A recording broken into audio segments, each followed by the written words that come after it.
Hello again, ladies and gentlemen. My name is Philip, and this is my second English video on this channel. I'm a Danish YouTuber, and I have played Space Nears for about 562 hours, I think. I can't remember it exactly. I have 5 tips that will make you better at playing Space Engineers, because for some people, Space Engineers are a ton of problems. There are it's a so steep learning curve if you want to play Space Engineers effectively, and I get so it destroys my mind when I see people having problems in Space Engineers that can be solved quite easily. The first thing that you need to know when you're playing Space Engineers is, for God's sake, color your things. As I have done here, I have colored everything that contains or produces components is colored green. Everything that contains or produces ingots, or holding ingots, is blue. So example, this, I know what this is just by looking at the color. This is the ingot storage. This is my component storage. And this, when you color things, you can easily see what kind of pipe you have just destroyed. If I have a big station, a big survival station, another save game, and when I'm currently working on it, it helps me so much that every pipe on the station is colored, so I know what kind of system I'm fucking around with. The red system symbolizes everything that includes ore, so the refineries are red, the arc furnaces are red, the piping and the conveyor sorters that are leading... Oh crap. Well, my hydrogen just died. Everything that contains ore is red, and that's kind of a nice thing to do. I know it's not maybe the most aesthetically pleasing. If you want something that's very, dark and like a battleship or something, it's not often that nice to have colored stuff inside of it, but you can do it. It's making the game easier for you. I just need to refill my hydrogen bottles. Apparently they are empty. There we go. Okay, so the next fifth I have is, I've seen a lot of people that are playing Space Engineers, and they have a lot of problem by managing what they have in their inventory. Not in this inventory, but in their station's inventory. I have one word for you: conveyor sorters. They are so nifty. You can sort out your items. As I've done here, I've used them a lot of times. These conveyor sorters are, for one, they are separating things, so I don't get a lot of inventories where there's ore and components and ingots messed up all around the place. These conveyor sorters are holding these 3 things apart. So, example, this one. This one is set to draw silicon ore into this. And this one down here, if I can hit it, is set to drain ore, or ingots. Not ore, only ingots. Ingot, components, hand tools, and ammo. And that's because when I drain this station from all the things, I want them to pass through my refinery system and into where they belong. If you use these, you can separate the items on your station, and you can use them to, example, drain your mining ship from resource. I have a lot of times incurred problems where my mining ship is basically get filled up with everything the station is producing, so I end up having a mining ship full of components and ice and a lot of crap that doesn't belong there.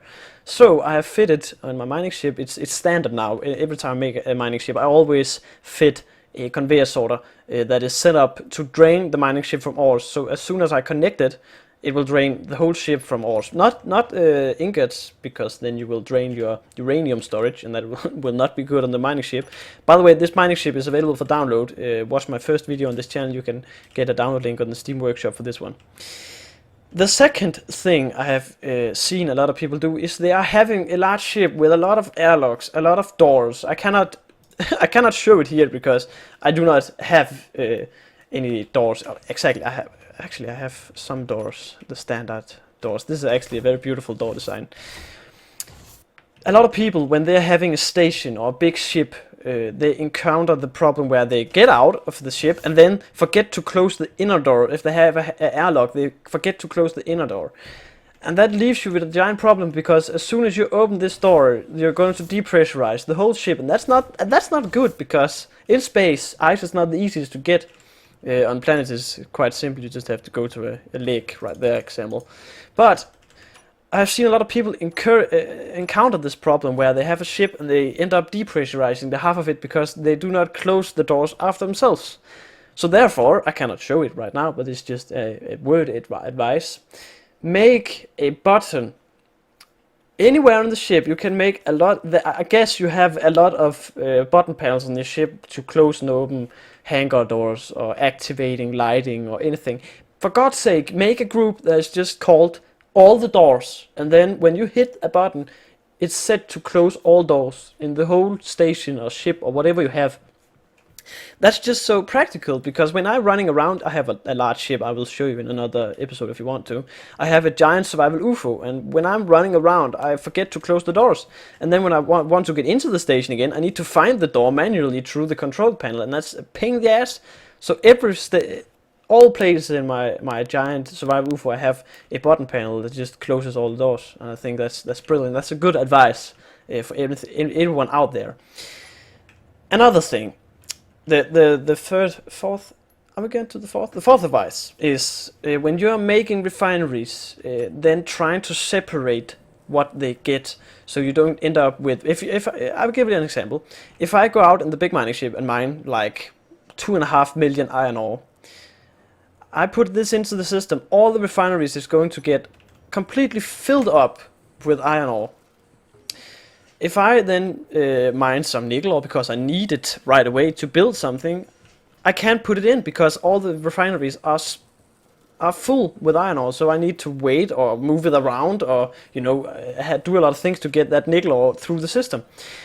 This is a very simple way to do it, and again, the conveyor sorters is a giant help in this matter. You can separate what the refineries are doing. So if you for example have like 4 or 5 refineries, you can set them up to do two ores per refinery. Example, this first one, it's taking gold ore, magnesium, and silver ore. The reason it takes 3 ores is because these ores are quite rare on the earth, so I don't end up having a lot of them. So every time I get one of those 3 ores, it's just going around this one. The next one is set up only to take silicon ore, and the reason for that is over here we have a giant silicon deposit, and silicon is used for so much computing and a lot of stuff, so I need a lot of that, and I have a lot of that in my system. Therefore I have a refinery just assigned to make silicon ores, like ingots. Over here we have another refinery. This refinery is set to make uranium ore and scrap metal. Scrap metal is what you get when you destroy blocks and weld them. You grind them down to get the resource, you get up scrap metal. And this is set up only to take uranium ore and scrap metal, because uranium ore takes a hell of a time to process. And if you have filled all your refineries up with uranium ore and you want nickel ore, you are fucked. So therefore I've made a refinery only to scrap metal, because it's not that important, and uranium ore. The last of these refineries are set up only to take stone. And I'm not having a lot of stone, and honestly I don't need this to take stone, but I haven't any other material that I want to process right at the moment, so I just set it up to stone. You're probably wondering right now, where do the nickel, cobalt and iron then go? Well, arc furnaces are sent from God, and a lot of people don't use them. For God's sake, this is the 5th advice. Use arc furnaces. A arc furnace processes ore way faster than a refinery does, and they fill a lot less. So these 6 arc furnaces are set only to take cobalt, nickel and iron. As you can see in this conveyor sorter. Again, conveyor sorters are sent from God also. They're a very nice creation of the game. That's probably one of the biggest add-ons since, I don't know where. It's just a giant help if you want to play survival Space Engineers. So all my iron, all my nickel and all my cobalt goes to these 6 arc furnaces. And I have a lot of iron ore. I have just recently mined like 2 million iron ore, and they are already processed. So it takes 0 minutes for these guys to process everything. So that's my advice to you if you want to play this game and you are a little bit in trouble with how you should build things. Color them, use conveyor sorters, use arc furnaces, make a button that closes all the doors, because you're just gonna need it. And if you cannot build a button, or you want something more advanced, you can set up a timer block to periodically every second minute just close all doors on the station, so you're sure it's automated, but timer blocks lags a little bit. It tends to lag the game out a little bit, so don't use too many of them. But that was my advice to you. If you want more videos about Space Engineers, please like the video, please share it if you want to. And remember, I'm a Danish YouTuber going English, so my English speaking is not the best in the world, but I'm trying my best. So see you in the next video. My name is Phillip, and goodbye. Have a nice day.